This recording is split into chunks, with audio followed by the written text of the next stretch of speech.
Point density analysis can be used to show where there's a concentration of data points. In this task, you'll be using a core QGIS plugin called Heatmap, which generates point density surfaces. So here I've got QGIS Desktop open with the Texas state boundary and the place names layer loaded. And I'm going to use the Heatmap plugin. So I'm going to enable it first. So I'll go to the Plugins menu, open up the Plugins Manager, and on the Installed tab, I'll check Heatmap. Click Close.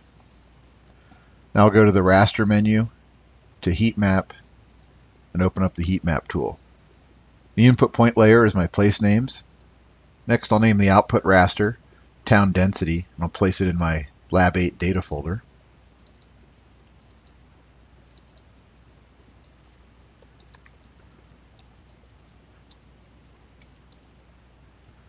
I ended this with a .tif extension because I'm going to use an output format of GeoTIFF. I'm going to change the output radius to 800,000, and I'll click OK. So it generated our heat map. I'm going to drag the place names on top. One note about this plugin, in QGIS version 2.8.1, there's a bug in this plugin which causes the output not to be georeferenced, so it doesn't fall in the correct place on the map. The workaround for this right now is to install the nightly build of QGIS, which you can do from the QGIS page. This will be permanently fixed in the next QGIS release, which will be version 2.10.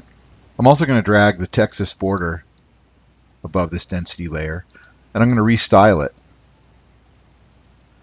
I'm going to click Simple Fill and give this a fill style of no brush, and I'm going to make the outline yellow, which will give good contrast against the black background of the density surface. Now I'm going to run the tool again, but I'll weight the town points by their population. So I'm going to go back to the heat map tool. My input point layer will still be place names. I'll call my output town pop density.